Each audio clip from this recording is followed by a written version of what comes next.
Hey guys, welcome back to my channel. இன்னைக்கு நம்ம ஒரு சூப்பரான ஃபேண்டசியோட இருக்கிற ஒரு கொரியன் மினி ட்ராமாவை தான் பார்க்க போறோம். தெரியாம தூக்கு மாட்டி செத்து போற ஹீரோக்கு மறுபடியும் உயிரோட வாழ்றதுக்கு ஒரு வாய்ப்பு கிடைக்குது. அந்த வாய்ப்புக்காக அவர் என்னெல்லாம் பண்றாரு, கடைசியா அவருக்கு அந்த வாய்ப்பு கிடைச்சதா இல்லையா அப்படிங்கிறது தான் இந்த டிராமாவோட முழு கதையுமே. டிராமாவோட நேம் ஐரிஷ் அப்பர்கட். இது ஒரு மினி டிராமா அப்படிங்கிறதுனால டோட்டலாவே 8 எபிசோடு தான். ஸோ சீக்கிரமாவே இந்த டிராமாவை பார்த்து முடிச்சிடலாம். அதுக்கு முன்னாடி நீங்க என்னோட சேனலை புதுசா ஃபர்ஸ்ட் டைம் பாக்குறீங்க அப்படின்னா லைக் அண்ட் சப்ஸ்கிரைப் பண்ணி சப்போர்ட் பண்ணுங்க. இப்போ வாங்க நம்ம வீடியோக்குள்ள போலாம். கதையோட ஆரம்பத்திலேயே ஹீரோ தூக்கம் மாட்டிட்டு அப்படியே சாவோட விளிம்புல துடிச்சிட்டு இருக்காரு.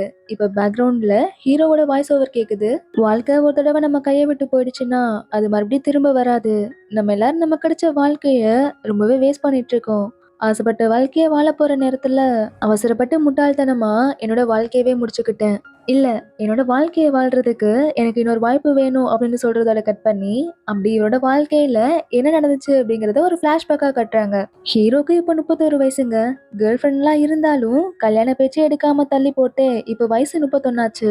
இதுக்கு காரணம் இவருக்கு இருக்கிற கடன் சுமையும் குடும்ப பொறுப்புகளும் தான். இப்ப இவருக்கு அவங்க அம்மா கால் பண்ண அடிக்கடி இந்த மாதிரி தான் ஃபோன் பண்ணி செலவுக்கு பணம் கேக்குறதுனால இப்ப ஃபோன் எடுத்ததுமே, நேத்து தானே அப்பாவோட மெடிக்கல் செலவுக்கு பணம் அனுப்பி வச்சேன், இப்ப எதுக்கு மறுபடியும் கால் பண்றீங்க அப்படிங்கிற மாதிரி கேக்குறாரு. அவங்க அம்மாவா, நம்ம ஹீரோவோட பாட்டி இவரை பார்க்க ஆசைப்படுறதுனால அப்படியே கொஞ்சம் வந்துட்டு போறியாப்பா அப்படின்னு கேட்க தான் கால் பண்ணிருப்பாங்க. ஆனா அப்ப கூட இவங்க பணத்துக்காக தான் நம்மள கூப்பிடுறாங்கன்னு நினைச்சுக்கிட்டு, இங்க பாருங்கம்மா, என்னால வர முடியாது. உங்களுக்கு பணம் வேணும்னா எனக்கு சம்பளம் போட்டதுக்கு அப்புறம் டெக்ஸ்ட் பண்ணுங்க. உங்களுக்கு எவ்வளவு தேவைப்படுதோ அதை அனுப்பி வைக்கிறேன்னு சொல்லிட்டு காலை கட் பண்ணிடுறாரு. இந்த மாதிரி ஸ்ட்ரெஸ்ஸாவே போயிட்டு இருக்கிற அவரோட வாழ்க்கையில இவர் பாக்குற வேலை அதுக்கு மேல. ஒரு ரெஸ்டாரண்ட்ல செஃப்க்கு அசிஸ்டண்டா ஒரு குக்கா வேலை பார்த்துட்டு இருக்காரு. அதுலயும் அவரோட செஃப்க்கும் இவருக்கும் ஒத்து போகாம கை தகராறு ஆயிடுது. அப்பதான் ஒரு நாள் இவர் அப்ளை பண்ணியிருந்த கிச்சன் கொலாசம் அப்படிங்கிற ஒரு ஃபேமஸான குக்கிங் ஷோல இருந்து இவருக்கு இன்விடேஷன் வந்திருக்கு.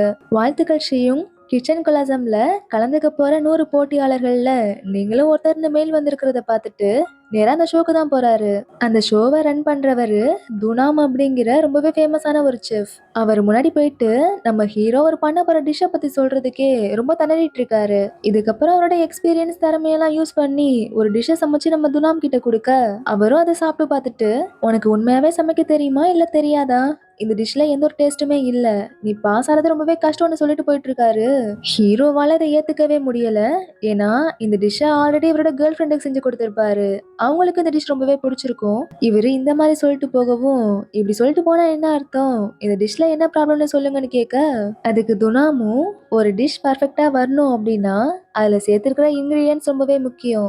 இந்த டிஷ்ல சேர்த்திருக்கிற சாஸ் ஒட்டுமொத்த டிஷ்ஷையுமே ஸ்பாயில் பண்ணிடுச்சுன்னு சொல்லிட்டு நம்ம ஹீரோவை பார்த்து, நீ ஏன் செஃப் ஆன அப்படிங்கிற மாதிரி ஒரு கேள்வி கேட்கிறாரு. நம்ம ஹீரோக்கு என்ன பதில் சொல்றதுன்னே தெரியல. அப்படியே திணறி போய் நின்னுட்டு இருக்க, இங்க இருந்து முதல்ல கிளம்பு, நீ ஃபெயில் ஆயிட்ட அப்படின்னு சொல்லிட்டு போறாரு. இதை கேட்டதும் ஹீரோக்கு என்ன ஆச்சுன்னு தெரியல. மறுபடியும் இதை டேஸ்ட் பண்ணி பாருங்கன்னு துனான்டா பிரச்சனை பண்ண ஆரம்பிக்கிறாரு. அவரா அந்த டிஷ் அப்படியே வாங்கிட்டு குப்பையில போட்டுட்டு, இந்த டிஷ்ஷும் ஃபேக்கு, நீயும் ஃபேக்குன்னு சொல்லிடுறாரு. அதுக்கப்புறம் என்ன, ஹீரோவை வலுக்கட்டாயமா அந்த இடத்துல இருந்து வெளில அனுப்பிடுறானுங்க. இதுல ஹீரோவோட கேர்ள் ஃப்ரெண்ட் வேற. நம்ம 2 பேரும் புதுசா ஒரு வீட்டை ரெண்டுக்கு எடுத்து அதுல சேர்ந்து வாழலாமா அப்படிங்கிற மாதிரி பேசிட்டு இருக்காங்க. ஏற்கனவே டென்ஷன்ல இருந்த ஹீரோ இதை கேட்டுட்டு, நீ ஏன் அந்த டிஷ் நல்லா இருக்குன்னு சொன்ன, இப்ப நான் இருக்கிற நிலைமையில நம்ம 2 பேரும் சேர்ந்து வாழ்றதெல்லாம் ரொம்பவே முக்கியமா அப்படின்னு பிடிச்சு பயங்கரமா கத்தி விட்டுறாரு. அந்த நேரத்துல உங்க அம்மா வேற கால் பண்ண, உங்ககிட்ட இந்த தடவை சொல்றது, என்கிட்ட பணம் இல்ல, எனக்கு சம்பளம் போட்டதுக்கு அப்புறம் தான் அனுப்பிவிட முடியும்னு கத்த. சாரிப்பா, நீ பிஸியா இருப்பன்னு நினைச்சேன், அதான் உங்ககிட்ட எதையும் சொல்லல. பாட்டிக்கு உடம்பு சரியில்லை, அதனாலதான் ஹாஸ்பிட்டல்ல இருந்தாங்க, இப்ப அவங்க இறந்து போயிட்டாங்க அப்படின்னு சொன்னதும் ஹீரோக்கு அவரோட பாட்டினா ரொம்பவே பிடிக்கும் போல. இது கேட்டதும், இது ஏன் நீங்க என்கிட்ட முன்னாடியே சொல்லாம இப்ப சொல்றீங்க அப்படின்னு அழவே ஆரம்பிச்சிடுறாரு. இப்ப அடுத்த நாள் ஒர்க்குக்கு போனா அங்க நேற்று டெலிகாஸ்டான குக்கிங் ஷோவை பார்த்துட்டு கூட இருக்கிறவங்களாம் அதே மாதிரி பண்ணி நம்ம ஹீரோவை கலாச்சி சிரிச்சிட்டு இருக்கானுங்க. இப்ப வாழ்க்கையில இவருக்குன்னு உருப்படியா கிடைச்சிருக்கிறதே அவரோட கேர்ள் ஃப்ரெண்ட் மட்டும்தான் போல. நேத்து நடந்ததுக்கு என்ன மன்னிச்சிடு, நான் வேணும்னே அப்படி பண்ணல, உண்மையாவே இந்த டிஷ் எனக்கு ரொம்பவே பிடிக்கும், எனக்கு உன்னோட சந்தோஷம் தான் முக்கியம், ஆனா நான் அப்படி நினைச்சு சொன்னதே உன்னை இவ்வளவு கஷ்டப்படுத்தணும்னு எதிர்பார்க்கல அப்படின்னு சொல்லி மெசேஜ் பண்ணிருக்காங்க. இத பார்த்ததும் இவ்வளவு போய் இவ்வளவு கஷ்டப்படுத்திட்டோமே அப்படின்னு ஃபீல் பண்ண ஆரம்பிச்சிடுறாரு. இதுக்கப்புறம் சாரி கேட்டு சர்ப்ரைஸ் பண்ணலாம் அப்படின்னு சொல்லிட்டு அவரோட கேர்ள் ஃப்ரெண்ட் ரூமுக்கு போயிட்டு எப்படிலாம் சர்ப்ரைஸ் பண்ணலாம் அப்படின்ட்டு ப்ராக்டிஸ்லாம் பண்ணி பார்த்துட்டு இருக்காரு. இப்ப யாரோ கதவோட பாஸ்வேர்ட்லாம் போட்டுட்டு உள்ள வர மாதிரி சத்தம் கேக்குது. உடனே ஹீரோவும் அவரோட கிஃப்ட் எல்லாம் எடுத்துட்டு சர்ப்ரைஸ் பண்ண ரெடி ஆயிட இப்ப அப்படியே கதவு வழியா ரூம் பார்த்தா அங்க ஒரு பையனும் வந்திருக்கான். என்னடா பண்றீங்கன்னு எட்டி பார்க்க அந்த டோர் ஓபன் ஆகி அப்படியே வெளில வந்து விழுந்துடுறாரு. இத பார்த்துட்டு அவங்க 2 பேரும் கத்த கேர்ள் ஃப்ரெண்டும் நமக்கு துரோகம் பண்ணிட்டாளே அப்படின்னு சொல்லிட்டு அப்படியே சோகமா வெளில நடந்து வந்துட்டு இருக்காரு. இப்ப அப்படியே கட் பண்ணா வீட்டுல காட்டுறாங்க. இதுக்கப்புறமும் இந்த உலகத்துல வாடுறதுல அர்த்தமே இல்லைன்னு ட்ரிங்க்ஸ் எல்லாம் குடிச்சிட்டு எப்படி தூக்க மாட்டிக்கிறதுன்னு லேப்டாப்ல பார்த்து அந்த தூக்கு கயிறெல்லாம் ரெடி பண்ணிட்டு இருக்காரு. கடைசியா மனசுடைஞ்சு லெட்டர் எல்லாம் எழுதி வச்சுட்டு தூக்கு மாட்டி கீழே இருக்கிற அந்த ஸ்டூலை தள்ளி விட போற நேரத்துல ரைட்டா ஒரு ஃபோன் கால் வருது. ஃபோன் இவரோட பாக்கெட்ல தான் இருக்கு. கால் பண்றது வேற யாரும் இல்ல, ஹீரோவோட கேர்ள் ஃப்ரெண்டு தான். ஹீரோவும் அந்த கால் அட்டன் பண்ணி பேச ஒரு வழியா போன் எடுத்துட்டியா, உன்கிட்ட சொல்றதுக்கு குட் நியூஸ் பேட் நியூஸ் 2 இருக்கு. முதல்ல பேட் நியூஸ்ல இருந்தே ஆரம்பிக்கிறேன்.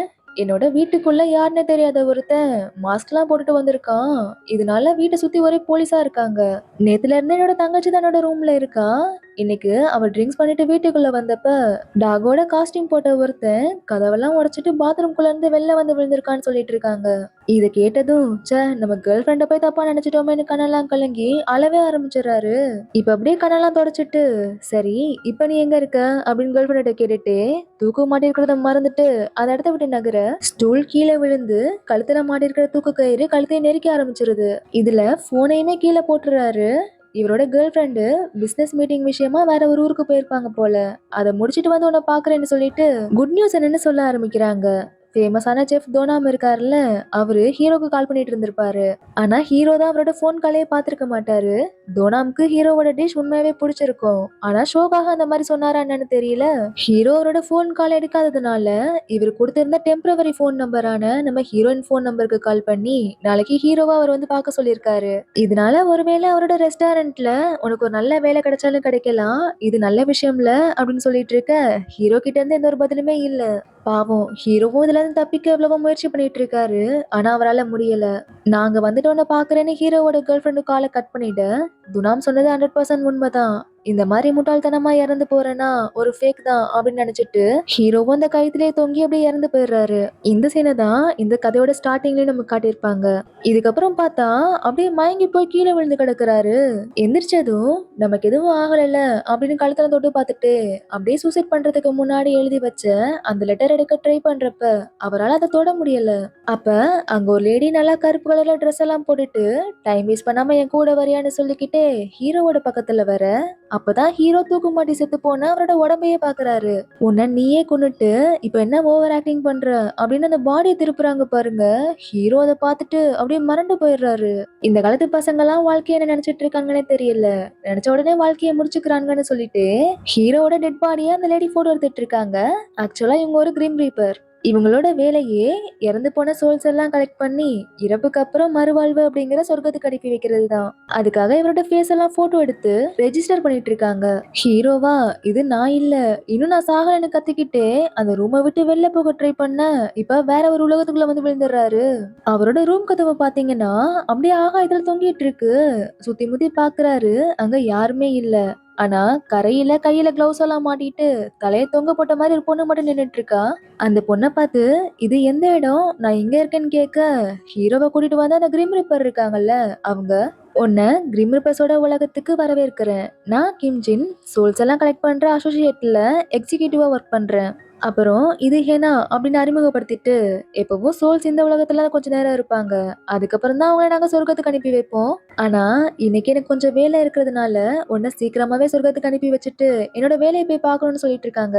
ஹீரோவா இதெல்லாம் உண்மையே இல்ல, எல்லாமே என்னோட கனவுன்னு சொல்லிட்டு அங்கிருந்து ஓட ஆரம்பிக்கிறாரு. உடனே கிம்ஜின் பக்கத்துல இருக்கிற ஹெனாட்ட அவனை போய் புடின்னு சொல்ல அவளா நல்லா தூங்கிட்டு இருக்கா. அதுக்கப்புறம் ஒரு கத்து கத்தி எழுப்புனதுக்கு அப்புறம் தான் எந்திரிக்கிறா. இப்ப போயிட்டு ஹீரோவை பிடிச்சு அவரோட மெமரிஸ் எல்லாம் அழிக்கிறேன்னு சொல்லி அந்த கிளவுஸை யூஸ் பண்ணி ஒரு பஞ்ச் வைக்கிறா பாருங்க. ஹீரோ அப்படியே மயங்கி தண்ணிக்குள்ள விழுந்துறாரு. இதுக்கப்புறம் ஹீரோவை கார்ல எடுத்து போட்டு கூட்டிட்டு போயிட்டு இருக்க கிம்ஜின் ஹெனா கிட்ட காரை நிறுத்த சொல்றாங்க. ஹெனாவா பிரேக்க அழுத்துறேன்னு சொல்லிட்டு ஆக்சிலேட்டரை மாத்தி அழுத்தி காரே கனாப்பனான்னு ஓட்டிட்டு இருக்கா. இப்ப கார் போய் ஒரு இடத்துல நிக்க, நம்ம கிட்டத்தட்ட அந்த இடத்துக்கே வந்துட்டோம், ஏன் இப்ப காரை நிப்பாட்ட சொன்னீங்க அப்படிங்கிற மாதிரி கேக்குறா. இறந்து போன சோல்ஸ ஒரு போட்ல ஏத்தி விட்டு தான் சொர்க்கத்துக்கு அனுப்பி வைப்பாங்க போல. அப்படி போன ஒரு போட்ல ஏதோ ஒரு சோல் மட்டும் அந்த போட்ல இருந்து கீழே குதிச்சிருச்சான். இதனால இன்னைக்கு சர்வரும் ஒர்க் ஆகாது, சொர்க்கத்துக்கு போற வழியையும் க்ளோஸ் பண்ணி வச்சிருக்காங்க. இதுக்கு மேல எந்த ஒரு போட்டும் வராது அப்படிங்கறதுனால இவனும் நாளைக்கு தான் அனுப்ப முடியும். அது வரைக்கும் டெம்பரவரியா இவனை எங்கேயாவது தங்க வைக்கணும். அதனால வேகமா காரை திருப்பு அப்படின்னு சொல்லிட்டு இருக்காங்க. இப்ப ஹெனாக்கு ஒரு டவுட் வருது. இங்க வர சோல்ஸோட மெமரிஸை நம்ம கம்ப்ளீட்டா அழிச்சறதுனால அந்த போட்ல இருந்து அவங்க குதிக்கணும்னா கூட அவங்களுக்கு அவங்களோட மெமரிஸ் தேவைப்படுது. அப்படி இருக்கிறப்போ இதெல்லாம் எப்படி நடந்திருக்கும்னு ஹெனா சொல்லிட்டு இருக்க. கிம்ஜின் இத பத்தி யோசிக்கிறத விட்டுட்டு ஒழுங்கா உன்னோட வேலையை மட்டும் பாக்குறியா? ஆக்சிலேட்டருக்கும் பிரேக்குக்கும் கூட வித்தியாசம் தெரியாம இன்னும் இந்த காரை நீ ஓட்டிட்டு இருக்க அப்படின்னு திட்டிட்டு இருக்க. இதெல்லாம் பின்னாடி இருந்து கேட்டுட்டு இருந்த ஹீரோ காரை திறந்து மறுபடியும் அங்க இருந்து தப்பிச்சு ஓட ஆரம்பிக்கிறாரு. இதனால மறுபடியும் ஹெனா அந்த கிளவுஸ போட்டு ஹீரோவை அடிச்சு அவரோட மெமரிஸ் அழிக்க ட்ரை பண்றா. இதுக்கப்புறம் ஹீரோவை பிடிச்சு காருக்குள்ள கட்டி போட்டுட்டு ஃபர்ஸ்ட் டைம் அவனை அடிக்க ட்ரை பண்றப்போ லைட்டா கண்ணா சந்துட்டேன்ல, அதனால என்னோட பவர் எதுவும் சரியா ஒர்க் ஆகல போல அப்படின்னு சொல்ல, கிம் ஜின்னும் இவனை இப்படியே விட முடியாது, நாளைக்கு வரைக்கும் இவனை ஒரு சேஃபான இடத்துல தங்க வச்சு ஆகணும்னு சொல்லிட்டு இருக்காங்க. அப்ப ஹீரோ அந்த இடத்துல ஒரு லேடி தனியா நின்னுட்டு இருக்கிறத பாக்குறாரு. திடீர்னு பார்த்தா அவங்க தலை தனியா திரும்புது, உடம்பு தனியா திரும்புது. இப்ப அப்படியே வேகமா கார் பக்கத்துல வந்து ஹீரோவே ஊத்து பார்த்துட்டு இருக்க. ஹீரோக்கா அப்படியே அள்ளு விட்டுருது. ஆனா கிம் ஜினும் ஹெனாவும் இதை பார்த்த மாதிரியே தெரியல. வேகமா அங்கிருந்து கிளம்பி அவனோட பிளேஸ்க்கு போயிட்டு இருக்காங்க. போற வழியில பார்த்தா ஒவ்வொரு பேயும் பார்க்க படு பயங்கரமா இருக்கு. அதோட அந்த இடமே ரொம்ப வித்தியாசமா, முழுக்க முழுக்க பேய்ங்க மட்டுமே தான் அங்க இருக்காங்க போல. இப்ப கடைசியில ஹெனாவோட பிளேஸுக்கு தான் வந்திருக்காங்க. இன்னைக்கு நடந்ததுக்கெல்லாம் நீ தான் காரணம்னு சொல்லி ஹெனாவோட பிளேஸ்லயே வச்சு ஹீரோவை பாத்துக்க சொல்றாங்க கிம்ஜின். அதோட காலையில ஃபர்ஸ்ட் போட்லயே நான் அனுப்பி விட்டுருன்னு சொல்லிட்டு போக, இப்ப பாட்டு பாடிட்டே கிட்டார் வாசிட்டு இருக்கிற ஒருத்தனை காட்டுறாங்க. இவன் பேரு டேமின். இவன் தான் ஹெனாவோட அண்ணன். சோ இவனும் ஒரு கிரிம் ரீப்பர். அண்ணனும் தங்கச்சியும் சேர்ந்து ஒரு சின்ன ரெஸ்டாரண்ட் நடத்திட்டு வராங்க. அந்த ரெஸ்டாரண்டோட பேரு தான் ஐரிஷ் அப்பர்கட். ஹெனா அவளோட அண்ணனை ரெஸ்டாரண்ட்டை ஒழுங்கா பாத்துக்க மாட்டியா அப்படின்னு திட்டிட்டு ஹீரோவை கூட்டிட்டு வர, ஏன் இப்படி வந்ததுமே கத்திட்டு இருக்க, கிம்ட்ட மறுபடியும் திட்டு வாங்கியிருப்ப ரைட்டான சொல்லிட்டு இருக்கான். இதெல்லாம் வழக்கமா நடக்கிறது தான் போல. ஆனா ஹெனாவை இந்த டைம் கிரிம் ரீப்பர் வலையில இருந்தே தூக்கிடுறாங்க. இந்த ரெஸ்டாரண்ட்லயும் பெருசா கஸ்டமர்லாம் யாரும் வரமாட்டாங்க. ஏன்னா இவங்க 2 பேருக்குமே சரியா சமைக்க தெரியாது. இப்படி இருக்கிற நிலைமையில இவங்க வேலையும் போயிடுச்சா, இனிமேல் எப்படி வாழ போறோம்னு தெரியலையேன்னு புலம்பிட்டு இருக்க. மின் போயிட்டு ஹீரோ கிட்ட எங்க இருந்து வந்திருக்க அப்படிங்கிற மாதிரி பேச்சு கொடுத்துட்டு இருக்கான். அப்ப அந்த ரெஸ்டாரண்ட்டுக்கு ஏதோ ஒரு கஸ்டமர் வராங்க. உடனே ஹெனா போயிட்டு ஹீரோவை மறைச்சு வச்சிடுறாங்க. இப்ப அந்த ரெஸ்டாரண்டோட கதவை திறந்து ஒரு லேடி உள்ளார வர மாதிரி இருக்கு. யாருன்னு பார்த்தா பீச் சைடுல ஒரு லேடியை பார்த்து ஹீரோ பயந்துருப்பாருல, அந்த லேடி தான். ட்ரெஸ் எல்லாம் வேற நனைஞ்சு போய் ரொம்பவே ஈரமா இருக்காங்க. இந்த அம்மாவை பார்த்ததும் டேய் அது ஒரு பயங்கரமான பேய்டா அப்படின்னு சொல்ல ஹீரோ ட்ரை பண்ணிட்டு இருக்காரு. ஆனா வாயதான் டேப் வச்சு ஒட்டி வச்சிருக்கானுங்களே, அதனால ஒன்னும் பேச முடியல. இதுல மின்தா அந்த லேடி கிட்ட போயிட்டு பேசிட்டு இருக்கான். ஆனா அவங்க எதையோ மெல்லமா முணுமுணுத்துக்கிட்டே இருக்காங்க. இப்ப ஹீரோக்கு அவரோட வாயில ஒட்டிருந்த டேப்பு பிஞ்சிடுது. அந்த சத்தம் கேட்டதும் அந்த லேடி வேற ஹீரோவை பார்த்துட்டு வேகமா அவரோட பக்கத்துல ஓடி வர, அவ்வளவுதான் ஹீரோ பயத்துல கத்தவே ஆரம்பிச்சிடுறாரு. இப்ப பக்கத்துல போயிட்டு ஹீரோவை பார்த்து தொன்கட்சு அப்படின்னு ஒரு பேரை சொல்ல, என்னது தொன்கட்சுவா அப்படிங்கிற மாதிரி நம்ம ஹீரோவும் பாக்குறாரு. இதோட இந்த பார்ட் முடியுது. சோ இதுக்கப்புறம் என்ன நடக்குது அப்படிங்கறத நம்ம அடுத்த வீடியோல பார்க்கலாம். உங்களுக்கு இந்த வீடியோ பிடிச்சிருந்தது அப்படின்னா லைக் பண்ணுங்க, ஷேர் பண்ணுங்க, மறக்காம சப்ஸ்கிரைப் பண்ணிக்கோங்க. பாய்.